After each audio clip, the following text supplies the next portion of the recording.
vous élève. Amen. Que le Seigneur vous élève autant. Que le Seigneur va bénir. Alléluia. Comme le dit dans la parole du Seigneur Jésus-Christ, dans Jean chapitre 1, le verset 1, dit au commencement était la parole. Et la parole était avec Dieu. Et la parole était Dieu. Et on doit faire toutes choses selon la parole de Dieu. Alléluia. On est écrit dans le livre de Proverbes, chapitre 2, à partir du verset 1. Voici ce que le Seigneur te dit ce matin. Il dit, mon fils, si tu reçois mes paroles et si tu gardes avec toi mes préceptes, si tu rends ton oreille attentive à la sagesse, et si tu inclines ton cœur à l'intelligence, oui, si tu appelles la sagesse, et si tu élèves ta voix vers l'intelligence, si tu la cherches comme l'argent, si tu la poursuis comme un trésor, alors tu comprendras la crainte de l'Éternel et tu trouveras la connaissance de Dieu. Alléluia. Amen. Et on va se tenir debout pour prier le Seigneur Jésus-Christ. Afin que cette parole qui sera enseignée ne tombe pas dans la mauvaise terre, mais qu'elle s'attende dans la bonne terre. Afin que nous puissions produire des bons fruits de qualité, des fruits qui nous amènera dans le royaume de Dieu. On prie le Seigneur Jésus-Christ. Éternel, tu dois savoir. Nous te prions, mon Dieu, mon roi, Seigneur éternel. Oh mon Dieu, c'est le moment d'écouter ta parole. Dieu tout-puissant. Seigneur, mon Dieu, réponds ton esprit sur nous. Afin que, mon Dieu, mon roi, ta parole s'élève, soit scellée en nous. Oh mon Dieu, que nous soyons Seigneur de bonne terre. Afin que ta parole, Seigneur, en nous, puisse produire des fruits.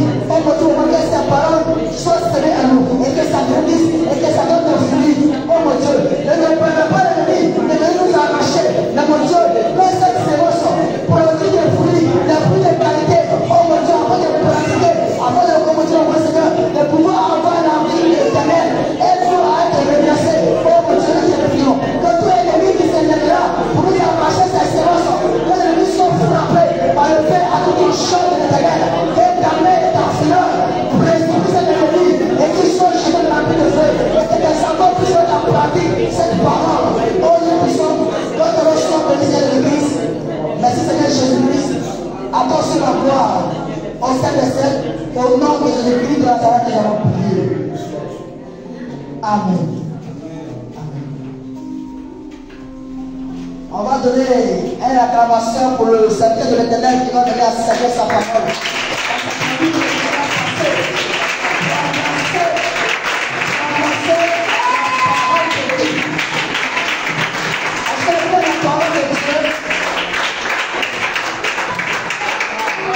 Dans le livre du Seigneur Jésus, il est écrit que si on vous écoute, celui qui vous écoute, m'écoute. Et celui qui vous rejette, me rejette. Et celui qui me rejette aussi celui qui m'a envoyé. Alléluia. Si tu écoutes la parole de Dieu qui sort de la bouche du serviteur de Dieu et que tu la mets en pratique, tu seras sauvé. Mais si tu ne l'as pas écouté et que tu ne l'as pas mis en pratique, tu seras condamné. Alléluia. De la parole du Seigneur. Sois Seigneur mon Dieu. Amen. Amen. Et j'aimerais qu'on acclame Jésus. Amen.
Dieu. Alléluia. Est-ce que tu aimes Jésus? Est-ce que tu es l'homme de Galilée? Est-ce que tu aimes l'homme de Galilée? Est-ce que tu aimes celui qui a les mains et les pieds percés? Alléluia. Vous savez, quand souvent vous écoutez les témoignages des révélations des personnes à qui Jésus s'est révélé, bien-aimé, il est glorieux. Alléluia. Alléluia. Et même lorsque tu lis dans le livre d'Apocalypse, la Bible déclare que le Seigneur Jésus-Christ est revêtu de lumière. Alléluia. La Bible déclare qu'il fait de la lumière son vêtement. Aïe. C'est quel Dieu qui prend la lumière comme son vêtement. Alléluia. Lui, la robe du Seigneur, la pas pour ta en tissu, mais pour lui là, c'est en lumière. Alléluia. Alléluia. Quand ton visage là, tu as oublié de mettre l'huile dessus. Tu as oublié de mettre les caractéristiques pour faire briller. Mais lui, son visage là, c'est la lumière qui fait briller cela. Alléluia. Alléluia. Alléluia. La Bible déclare que dans le ciel là, il n'y a pas le soleil, il n'y a pas la lune là-bas. Ce qui éclaire le royaume des cieux, ce ne sont ni les étoiles, ni la lune, ni le soleil, mais c'est la gloire qui émane du visage du Seigneur. Alléluia. Voilà pourquoi ceux à qui le Seigneur s'est révélé, lorsque tu le vois, ou lorsque le Seigneur se présente devant de toi, la première chose que tu remarques, c'est la lumière qui émane de son visage. Tu ne peux pas voir son visage. Alléluia. Alléluia. Deuxième chose que tu remarques, les mains et les pieds percés. Alléluia. Si un homme ou bien si une personne, ou bien si un être se révèle à toi, qui est Jésus, qui ne te montre pas ses marques, qui sont les mains et les pieds percés, c'est que c'est un faux Jésus. Il faut le chasser. Alléluia. Parce que le Jésus-Christ est là que nous prêchons. Alléluia. Mort et ressuscité le troisième jour. Bien aimé, ce qui fait la différence entre lui et le pauvre Jésus, c'est les cicatrices. Les marques de ses mains et de ses pieds. Alléluia. Alléluia. Alléluia. Deuxièmement, lorsque le Seigneur se révèle à toi, bien aimé, tu ne veux pas, tu vas fléchir chez nous. Alléluia. Cela ne dépend pas de toi, mais c'est ton âme qui reconnaît en celui qui se présente à son Créateur. Alléluia. Donc la créature se procède devant son Créateur. Alléluia. Alléluia. C'est de manière automatique. Voilà pourquoi je te dis ce matin, le Dieu en qui tu as cru, c'est lui qui est le Dieu véritable. C'est lui qui est le Tout-Puissant.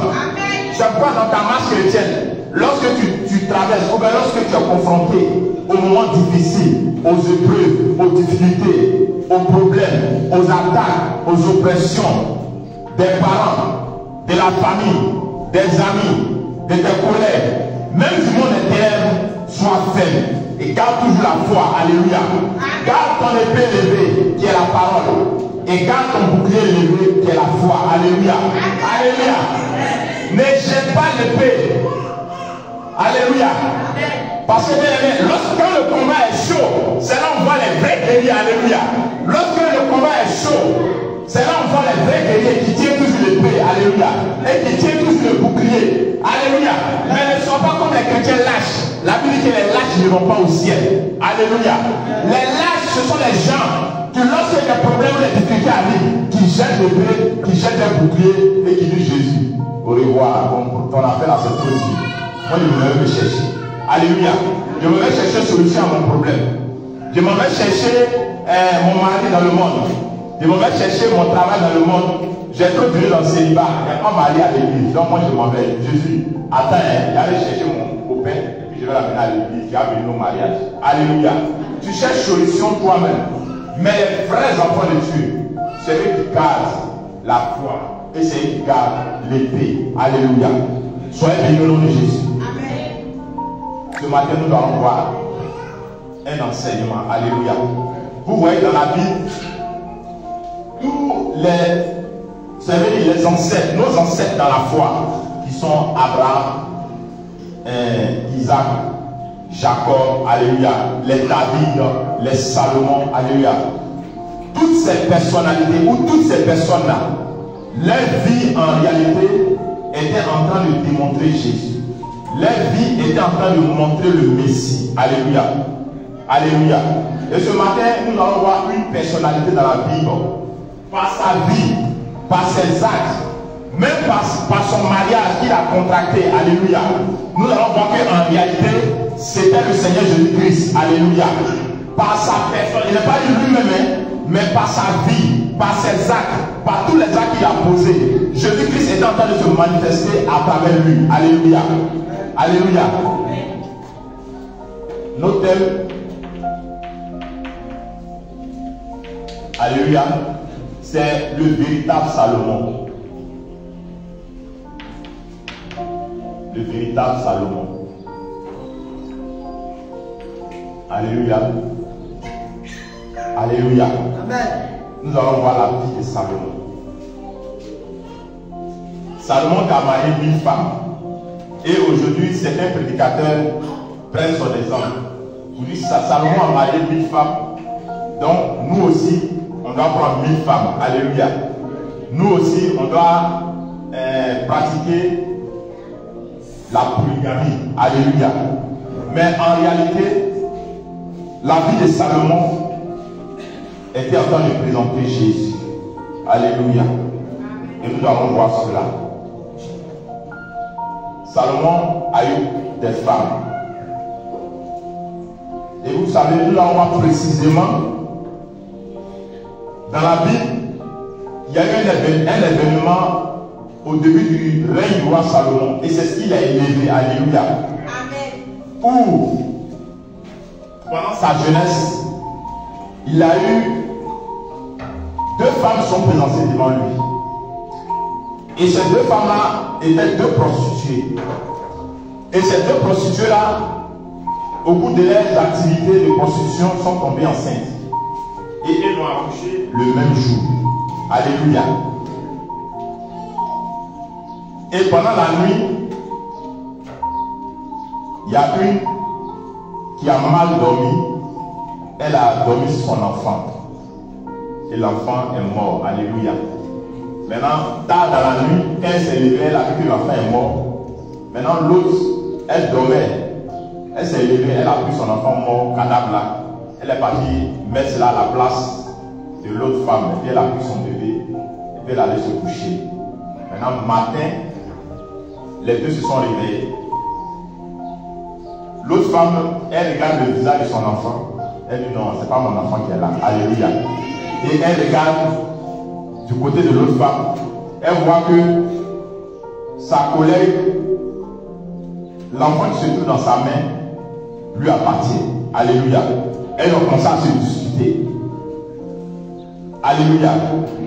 La discussion a fini par aller devant le roi Salomon. Alléluia. Et le roi Salomon a tranché. Alléluia. Nous allons voir d'abord le livre de Genèse 37. Genèse 37.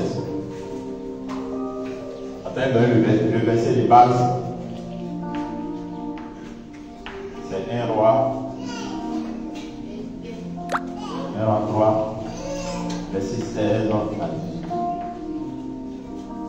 Mais il faut prendre Genèse 37. Verset 1. Je lis la parole du Seigneur. Genèse 37, le verset 1. Oui. Jacob demeura dans le pays de Canaan, Oui, oui. où avait séjourné son père. Oui. Au verset 2.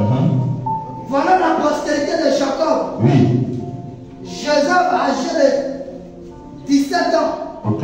faisait perdre le troupeau. Amen. Amen. Amen. Amen. Ça, ce verset-là, c'est une parenthèse. Alléluia. Pour vous montrer le schéma de mon message, du message que le Seigneur m'a donné. Alléluia. Vous voyez Joseph. La Bible dit que Jésus-Christ est le véritable Joseph de la Bible. Alléluia. Regardez, Joseph est né parmi ses frères. Et la Bible dit qu'il était le 11e. Alléluia. Alléluia. Il était le 11e et Benjamin était le dernier. Lorsqu'il est né parmi ses frères, la Bible dit qu'il était aimé parmi tous ses frères. Et la Bible dit que son père a cousu un vêtement pour plusieurs couleurs. À l'époque, c'était les princes qui avaient ces gens de vêtements. Et lorsque ses frères ont vu que son papa, leur papa a cousu ce vêtement de prince pour donner ça à leurs petits frères, ils étaient jaloux. Alléluia. Et Joseph, il avait plusieurs songes. où le Seigneur lui révélait qu'il allait être élevé au-dessus de ses frères. Et lorsqu'il expliquait, ça suscitait encore la jalousie de ses frères. Après cela, Jacob a envoyé ses enfants aller paître dans une contrée très lointaine. Et il a envoyé son fils d'aller voir ce qui se passe. Et c'est comme ça qu'il a été vendu. Qu'il a été vendu, il a passé du temps, 13 ans en captivité, parce qu'il a été vendu à l'âge de 17 ans, ça a les 30 ans qu'il fut premier ministre d'Égypte. Alléluia. 13 ans de preuve, 13 ans de difficulté, 13 ans de combat. Alléluia. Mais vous allez voir que, en réalité, la vie de Joseph démontrait Jésus-Christ. Jésus-Christ est né parmi le peuple juif, qui a été rejeté parmi le peuple juif, comme les frères de Joseph ont rejeté Joseph. Alléluia. Jésus-Christ a été livré aux païens, aux Romains, comme les frères de Joseph ont vendu Joseph dans la main des Madianites, des païens. Alléluia. Il fut jeté en prison. Pendant combien d'années? Alléluia. Amen. Alléluia. Amen. Et ses frères l'ont oublié, c'est-à-dire qu'il était déjà mort. La Bible même dit que Jacob, son père, a pleuré. Alléluia. C'est-à-dire qu'il pensait que Joseph était mort. Mais quelques années après, quand la famine a frappé les pays, ils sont retournés en Égypte. Et ils se sont retrouvés devant Joseph, mais ils ne l'ont pas reconnu. Mais il fallait que Joseph lui-même révèle son identité pour qu'ils puissent le reconnaître. Alléluia. C'est de la même manière qu'aujourd'hui, vous voyez le peuple juif, ou bien le peuple d'Israël actuel, ils ne croient pas au Seigneur Jésus-Christ. Parce qu'ils ont été voilés, comme les frères de Joseph. Alléluia. Ils n'ont pas reconnu Joseph. Mais la Bible déclare que le temps viendra où ils pleureront sur Jésus. Alléluia. Ils vont pleurer, ils vont reconnaître Jésus-Christ comme le Messie. Et ils vont pleurer sur lui comme on pleure sur un premier-né. Alléluia. Mais là, c'est l'Éternel, c'est Jésus lui-même qui va révéler son identité au peuple juif. Alléluia. Donc nous disons par là que le véritable Joseph, c'est le Seigneur Jésus-Christ. Alléluia. Et c'est de la même manière aussi que nous disons aussi que le véritable Salomon, c'est le Seigneur Jésus-Christ. Et nous avons démontré cela. Homme de Dieu, prends 1 Roi 3, le verset de base. Nous allons partir. Oui, oui. Voyez son tableau. J'ai lu la parole du Seigneur dans 1 Roi chapitre 3, verset 16 à 18. Alors deux femmes prostituées vinrent chez le roi.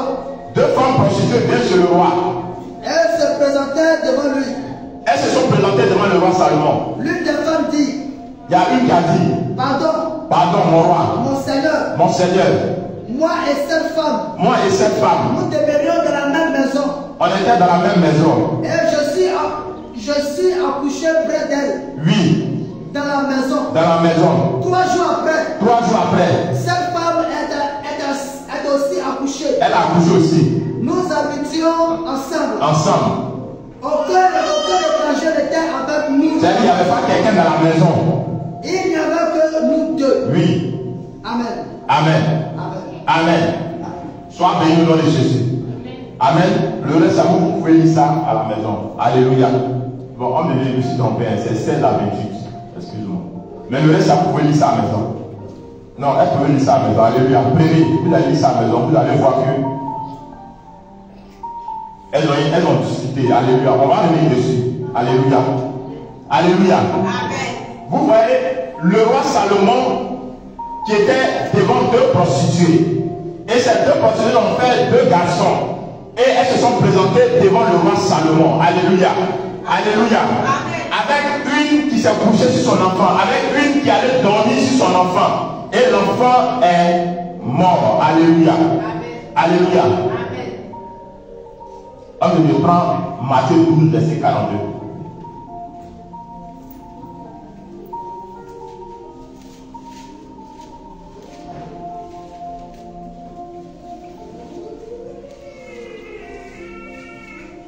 Matthieu 12, verset 42. Je lis la parole du Seigneur. Matthieu chapitre 12, le verset 42. Oui. La reine du midi se levera au jour du jugement. La reine du midi se lèvera au jour du jugement. Avec cette génération condamnera. Avec la génération de la reine de Séba, oui. Parce qu'elle vient des extrémités de la terre. Parce qu'elle vient des extrémités de la terre. Pour entendre la sagesse de Salomon. Pour écouter la sagesse de Salomon. Parce que Salomon était très sage. Alléluia. Les rois quittaient très loin pour venir vers le roi Salomon pour apprendre, pour l'écouter. Alléluia. Et laissons vous dire pour votre information, la reine de Séba est une reine éthiopienne, une reine africaine. Alléluia. Pas la peau blanche, mais elle avait la peau noire. Alléluia. C'est une africaine, précisément une éthiopienne, qui est partie vers le roi Salomon. Regardez là où elle est quittée, pour aller jusqu'à dans le Moyen-Orient. Parce qu'elle a entendu qu'il y a un roi, Dieu est avec lui. La sagesse de Dieu est avec lui. Donc elle s'est déplacée d'une contrée lointaine pour aller voir Salomon, pour aller écouter la sagesse de Salomon. Alléluia. On va continuer. Et voici, il y a ici plus que Salomon. Amen. Amen. Amen. Or, le Seigneur dit dans sa parole, lorsque Salomon a fait un sac, il a donné 1000 bœufs, alléluia, comme sacrifice. Et quand le Seigneur s'est révélé à lui dans son songe le même jour, Dieu lui a demandé, mon fils qui a touché mon cœur, qu'est-ce que tu veux que je te donne? Salomon n'a pas dit, je veux que tu tues mes ennemis. Salomon n'a pas dit, je veux que tu me donnes l'argent. Salomon n'a pas dit, je veux que tu me donnes une longue vie. Salomon n'a pas dit que je veux que tout le peuple se procède devant moi. Salomon n'a pas fait ce genre de prière. Mais Salomon a demandé une chose noble. Alléluia. Que tout chrétien doit demander au Seigneur dans sa prière. Salomon a demandé la sagesse. Alléluia. Seigneur, donne-moi la sagesse pour pouvoir conduire ce peuple parce que je suis jeune. Alléluia. Alléluia. Amen. Alléluia. Bien-aimé, quand tu n'es pas sage, tu vas rater beaucoup de choses. Alléluia. Amen. La sagesse dans tes propos, la sagesse dans tes actes, la sagesse en tout. Alléluia. Amen. Jésus dit ici qu'il y a plus que Salomon. Alléluia. Or, le Seigneur dit que la sagesse que j'ai donnée à Salomon, il n'y a pas un homme, il n'y a pas un fils de l'homme sur la terre qui va être plus sage que Salomon. Il n'y en a pas. Alléluia. Avant Salomon, du temps de Salomon et après Salomon, il n'y en aura pas. Mais voici que des centaines d'années après, quand Jésus vient, Jésus dit, regardez, ici il y a plus que Salomon. Alléluia. Pour dire que Jésus-Christ de Nazareth, il est plus sage que Salomon. Alléluia. Jésus-Christ est plus sage que Salomon. Alléluia. Et nous allons voir pourquoi j'ai dit que le véritable Salomon, c'est le Seigneur Jésus. Pourquoi dans la Bible, Salomon qui a eu 1000 femmes, qu'est-ce que ça veut dire? Salomon qui était assis sur le trône et qui s'est mis à juger ces deux prostituées. On va voir là, comment ça s'appelle? Les deux prostituées. Qu'est-ce que ça signifie? On va voir l'enfant, on va voir ces 3 jours. On va voir tous ces détails-là, si le Seigneur nous le permet. Alléluia. Alléluia. Aujourd'hui, je ne vais pas parler par la connaissance. C'est-à-dire, je vais mélanger, mais je vais plus parler par révélation. Alléluia. Donc, c'est ça que je parle là.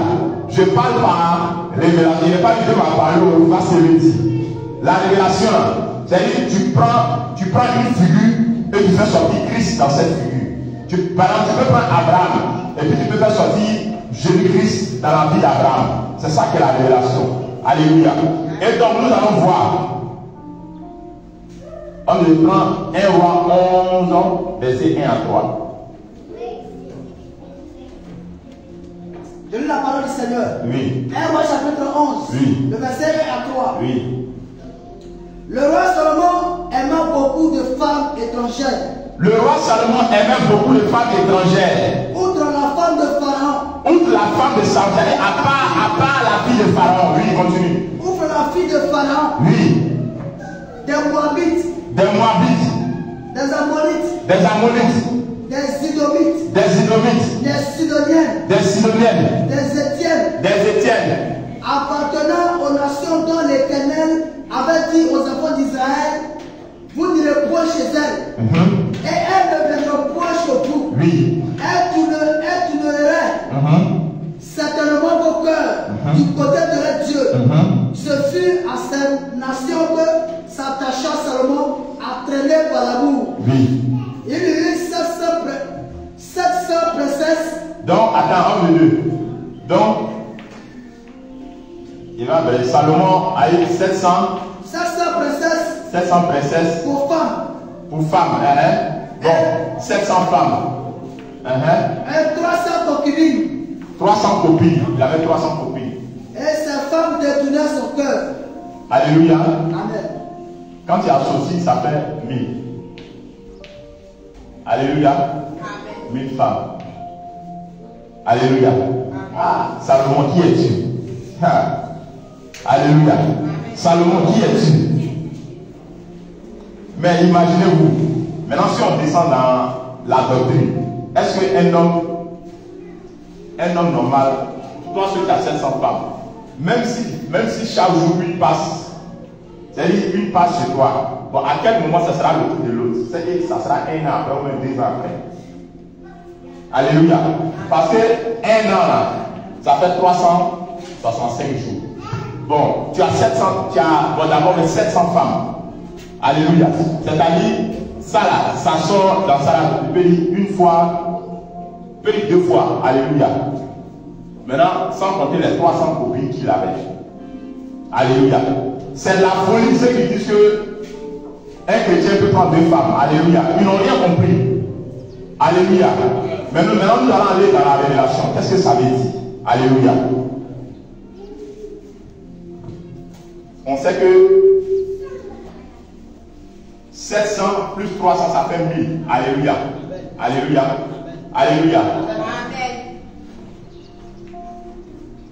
1000 ici. 1000 ici. Ça symbolise le millénium. Alléluia. Le millénium. Nous allons voir cela.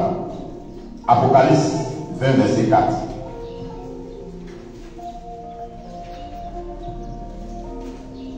Donnez la parole du Seigneur. Oui. Apocalypse 20, verset 4. Oui. Et je vis des trônes. Et je vis des trônes. Et à ceux qui s'y assis fut donné le pouvoir de juger.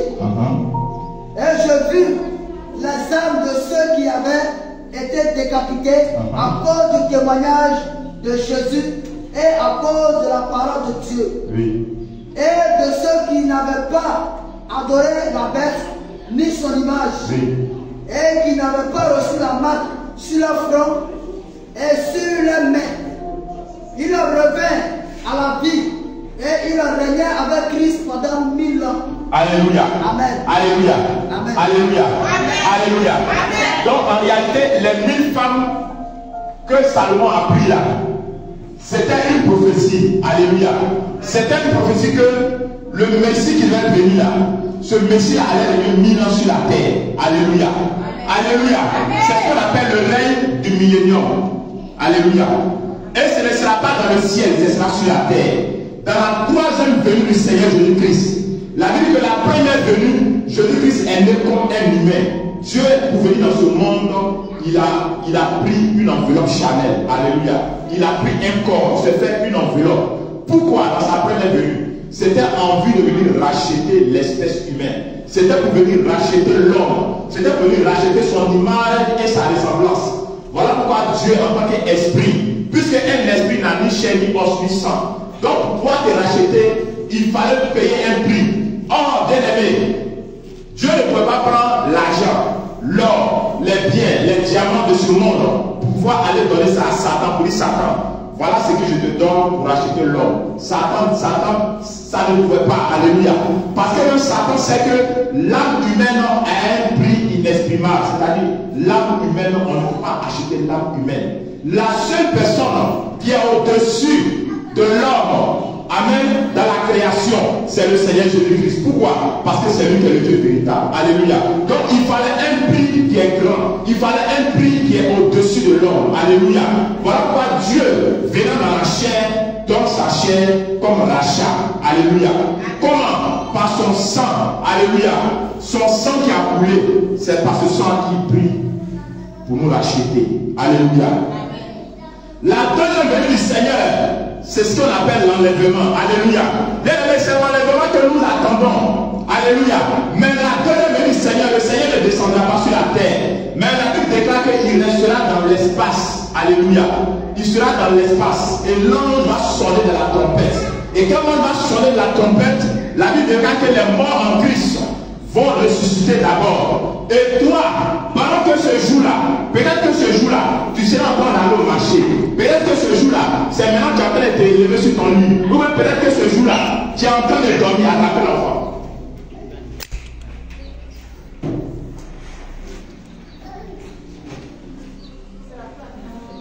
Peut-être que ce jour-là, tu seras en train de dormir. Peut-être que ce jour-là, tu seras en train de voyager. Alléluia.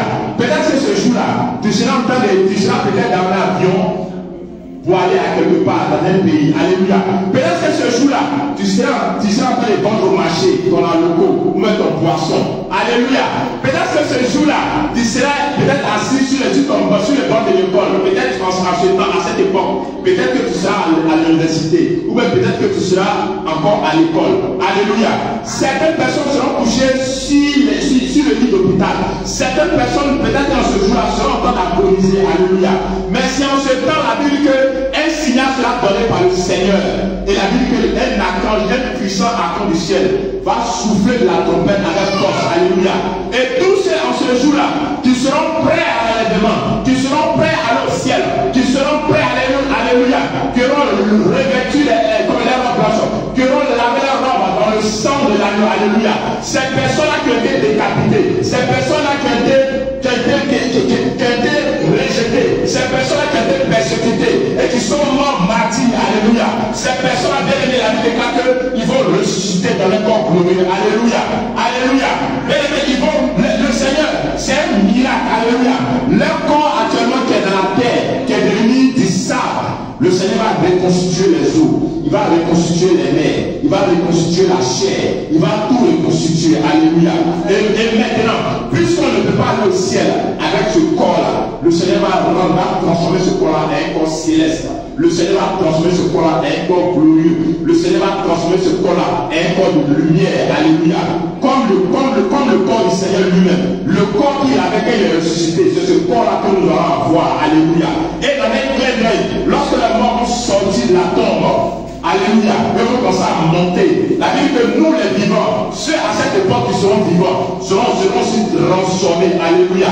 À cette époque-là, tous ceux peut-être, la Bible même que tu vas porter là, tu vas voir que la vie va tomber et tu vas partir. Il y a des personnes ici qui ont fait peut-être les sons de l'enlèvement, ils savent. Alléluia. Les hommes sont partis, les lumières comme ça, monter dans le ciel. Alléluia. À cette époque-là, ou à cette année, à ce jour-là, ce sera un chaos mondial. Alléluia. Parce que, imaginez-vous, un pilote qui est dans un avion, qui a pas de piloter l'avion, qui est prêt pour l'enlèvement, il s'en va. Mais quand il va piloter l'avion, l'avion va laisser cracher. À cette époque, peut-être que la voiture dans le taxi que tu vas monter, si c'est un enfant de Dieu qui est converti de nouveau, il va disparaître. Le taxi va faire la voiture, ça va faire accident. Tous ceux qui sont dedans vont tous mourir. Alléluia. Peut-être qu'à cette époque, d'autres seront dans un train ou dans un métro. Les gens vont à disparaître. Les femmes enceintes vont les bébés dans le ventre. Les bébés vont partir. Alléluia. Celles qui vont accoucher même le même jour, tous les bébés qui vont naître le même jour, tous ces bébés-là vont être transformés. Ils vont au ciel. Il y aura des disparitions de manière internationale. Et tous les médias vont en parler. Alléluia. Ça va prendre le monde. France 24 va parler. TF1 va parler. Toutes les chaînes du monde entier vont parler de ça. Alléluia.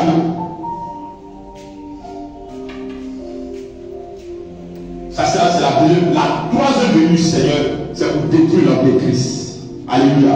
Parce que dans ce monde, il y a le péché. Quand le Seigneur va venir, Satan sera lié pendant 1000 ans et jeté dans le séjour de mort. Ce n'est pas en enfer, mais dans le séjour de mort. Alléluia. Il sera jeté là-bas. Et quand le Seigneur viendra sur la terre à chaque époque, la Bible dit que tous ceux qui auront part en l'enlèvement, c'est ces personnes qui vont régner par le Seigneur 1000 ans sur la terre. C'est ce qu'il a appelle le millénium. Alléluia. Voilà pourquoi Salomon a pris 1000 femmes. C'était pour démontrer qu'en réalité, le véritable roi, qui est Christ, qui qui est démontrée par la vie du roi Salomon, va régner 1000 ans. Alléluia. Amen. Alléluia. Amen. C'est ce qui symbolise les 1000 femmes, qui est le millénium. Jésus-Christ, qui est le véritable Salomon, viendra régner 1000 ans sur la terre, avec les rachetés, avec ceux qui auront part à l'arbre de vie. Alléluia. C'est ce que ça veut dire. Alléluia. Maintenant, je prends le livre Ésaïe 65, verset. Ésaïe 65, verset. Oui. Les loups et l'agneau paîtront ensemble. Ah, voici, à cette époque-là, dans le règne millénaire, les animaux que vous voyez, les lions, les carnivores là, ils ne vont plus manger de la viande. Voici ce qu'il a dit, parce qu'il aura la paix sur la terre. Aujourd'hui, si vous voyez, laissez-moi vous dire quelque chose. Quand le Seigneur a créé le ciel et la terre, il a créé les animaux, il a créé les lions, il a créé toutes choses. Tous les animaux carnivores que vous voyez là, dans le début de leur régime, c'était, ils mangeaient de lait. Le lion mangeait de lait. Le chien mangeait de lait. Tous les animaux mangeaient de lait. C'est écrit dans le livre de Genèse là-bas. Tous les animaux que Dieu a créés là, Dieu a dit que lait vous servira de nourriture. Alléluia. Amen. Tous ceux qui mangent, les animaux qui mangent la viande là, c'est à cause du péché. Quand le péché est rentré dans le monde, le chaos est rentré. Les animaux sont devenus contre les animaux. Les hommes sont devenus contre les hommes. Alléluia. Mais quand le Seigneur lui reviendra pour rétablir la paix sur la terre, voici ce qui se passera. On me le dit. Le lion, comme le bœuf, mangera de la paille. Le lion et le bœuf mangeront de la paille. Ça, c'est le règne de Jésus sur la terre. Il va lui faire 1000 ans, régner avec ses enfants. Alléluia. C'est pas ce qu'on te dit. Toi qui traverses le monde difficile, toi qui traverses les épreuves, toi qui es rejeté, toi, voilà pourquoi le Seigneur dit, nous les enfants de Dieu, on ne doit pas courir après la gloire, on ne doit pas courir après l'argent, on ne doit pas courir après tout ce qui est la renommée, tout ce qui est star, tout ce qui a après à se faire voir, tout ce qui est pour se montrer, alléluia. Le Seigneur Jésus ne veut pas cela. Il y a deux choses que le Seigneur recommande à ses enfants, les vêtements et la nourriture. Alléluia. Amen. La gloire, l'argent, la puissance là, c'est dans le règne de Christ que nous devons avoir pour nous. Mais vous voyez, dans ce monde dans lequel nous vivons, Satan donne la gloire à ses enfants. Satan donne la richesse à ses enfants. Satan donne l'élévation à ses enfants. Satan donne tout ce qu'il veut à ses enfants. Parce que pourquoi? Satan sait que après les moments, c'est l'enfer. Donc, il leur donne toutes ces choses pour qu'eux puissent se réunir sur la terre. Voilà pourquoi le Seigneur permet que toi tu souffres. Parce qu'une fois que tu vas souffrir, tu vas aller te réjouir après. Mais eux, ils se réjouissent pour aller souffrir éternellement. Alléluia. Il faut que tu comprennes ces choses. Ta gloire, ta richesse, ton bonheur, ce n'est pas maintenant. C'est dans le siècle à venir. Alléluia. Mais dans ce siècle-ci, Satan donne la gloire, le bonheur, la joie, la paix, un semblant de paix à ses enfants, à ceux qui contrôlent, à ceux qui le servent dans le péché. Satan les donne un semblant de paix. Vous les voyez. Alléluia. Vous les voyez. Vous avez l'impression qu'ils sont heureux, ça va chez eux, ils mangent bien. En tout cas, ah mais moi je suis chrétien, pourquoi je souffre? Tu souffres, pourquoi? Parce que tu dois payer le prix pour que tu sois heureux demain. Alléluia. Donc ta tristesse là, c'est normal. Parce que tu dois démontrer à Jésus-Christ sur l'aide. Parce que là-bas, une fois que tu rentreras dans le siècle présent, ce sera pour l'éternité. Mais alors que ta souffrance ici-bas, c'est pour un temps. Alléluia. Vaut mieux souffrir et être heureux après que d'être heureux et puis souffrir éternellement. Alléluia. Je préfère être pauvre dans ma jeunesse et puis être riche dans ma vieillesse qu'être riche dans ma jeunesse et être pauvre dans ma vieillesse. C'est quoi vous préférez? C'est quoi tu préfères? Or, dans ta vieillesse, tu n'as plus de force. Alléluia. Or, c'est quand tu es vieux que tu dois t'asseoir et bien manger. Les légumes, viande, en tout cas, crudité, tout ce qui est cru, pour que tu aies la force. Alléluia. Mais si tu as tout mis ça dans la jeunesse, maintenant quand tu es pauvre, tu n'as rien. Bien aimé, on dit lui là. Il ne peut pas dire le nom. Et le serpent aura la poussière pour nourrir. Ah! Le serpent va plus manger ton poulet. Le serpent va plus aller en brousse, mais le bidon, voilà, attraper un boutique pour manger.